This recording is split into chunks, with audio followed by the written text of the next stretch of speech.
আসসালামু আলাইকুম ওয়া রাহমাতুল্লাহ। ঐতিহাসিক পল্টন মোড়ে বাংলাদেশের মুক্তিকামী জনতার কণ্ঠস্বর, 8টি বিশিষ্ট রাজনৈতিক দল আয়োজিত আজকের এই বিশাল জনসমুদ্রের সম্মানিত সভাপতি, বিশিষ্ট আলেমেদের, ইসলামী আন্দোলন বাংলাদেশের সম্মানিত আমির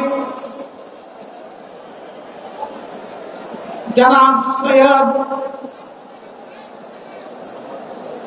ফজলুল করিম রেজাউল করিম পীর সাহেব চরমুনাই, মঞ্চে বসা বন্ধু সংগঠন সমূহের সম্মানিত শীর্ষ নেতৃবৃন্দ, আজকের এই জনসমুদ্রে হাজির জুলাই বিপ্লবের সহযোদ্ধা সংগ্রামী সাথী এবং বন্ধুগণ,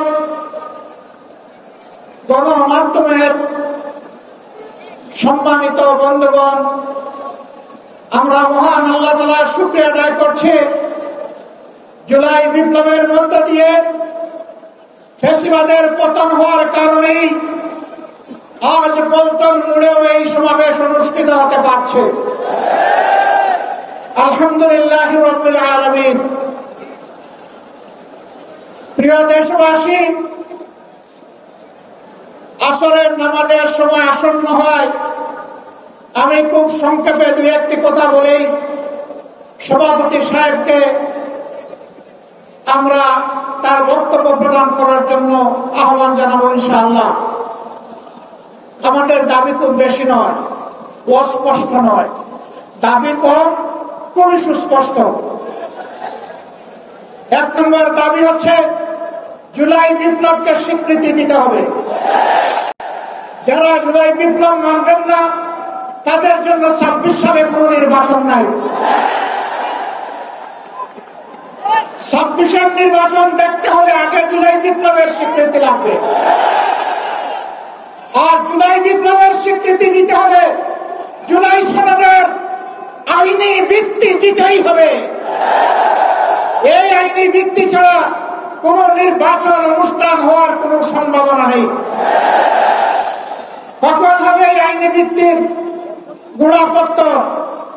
এদেশের মুক্তিকামী মানুষের কথা একটাই, জাতীয় সংসদ নির্বাচনের আগে গণভোট অনুষ্ঠিত হতে হবে।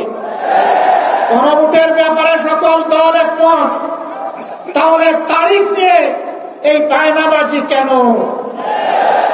একমত হয়ে যখন স্বাক্ষর করেছি সবাই, তখন গণভোট আগে হওয়াই হচ্ছে যুক্তিযুক্ত। এর মধ্য দিয়ে আইনি ভিত্তির পটাতন তৈরি হবে ইনশাআল্লাহ, এবং এর ভিত্তিতেই আগামী জাতীয় সংসদের নির্বাচন অনুষ্ঠিত হবে। ওই নির্বাচন যখন অনুষ্ঠিত হবে তখন আর কোনো সংশয় সন্দেহ থাকবে না। আমরা চাই আগামী ফেব্রুয়ারিতে রোজার আগেই জাতীয় সংসদ নির্বাচন অনুষ্ঠিত হোক। এইটা নিয়ে কেউ ধূম্রজাল সৃষ্টি করার কায়তারা চালাবেন না, উদুর পিণ্ডি বুদির গাড়ে ফেলবেন না। আমরা জাতীয় ঐক্যমত কমিশনে গিয়ে সকল দল আমাদের মতামত দিয়েছি। এই 8 দলের পক্ষ থেকে ডজন খানেক নোট অফ ডিসেন্ট আমরা দেই নাই।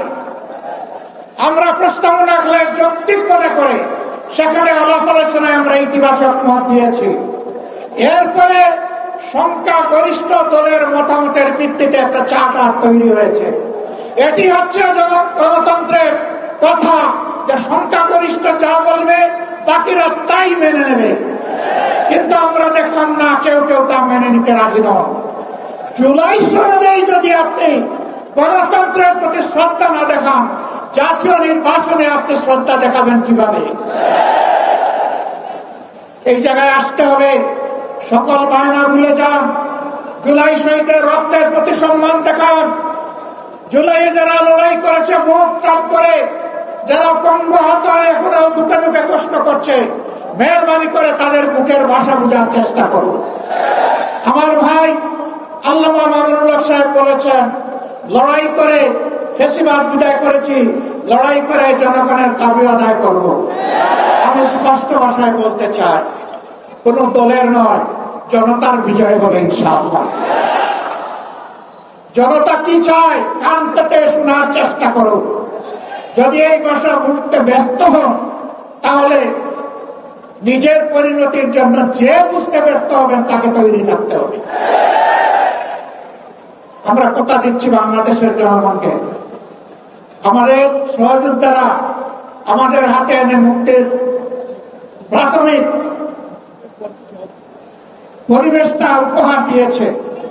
আমরা জনগণের মুক্তি আদায় করেই ঘরে ফিরবো ইনশাআল্লাহ। আমরা ভদ্র ভাষায় কথা বলছি, ভদ্র ভাষায় কথা বলবো, কিন্তু আমাদের দাবির ব্যাপারে আমরা হিমালয়ের মতো অমর থাকবো। কারণ এই দাবি জনগণের দাবি, কোন দলের দাবি নয়। এই দাবি বিপ্লবের দাবি, এই দাবি ফ্যাসিবাদের দাবি নয়। অতএব ফ্যাসিবাদের দাবির কাছে বাংলাদেশের জনগণ মাথা নত করবে না। তৈরি হন, যতক্ষণ পর্যন্ত জনগণের দাবি আদায় না হবে আমাদের আন্দোলন দুর্বার গতিতে চলতে থাকবে ইনশাআল্লাহ।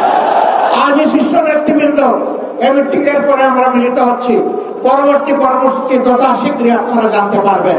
সেই কর্মসূচি বাস্তবায়নের জন্য প্রস্তুতি নেওয়ার আহ্বান জানিয়ে এবং সরকারকে জনগণের ভাষা বুঝে অতি শীঘ্র গণভোট আগে দেওয়ার সিদ্ধান্ত নেওয়ার আহ্বান জানিয়ে আমার বক্তব্য এখানে শেষ করছি। আল্লাহ হাফেজ। বাংলাদেশ জিন্দাবাদ।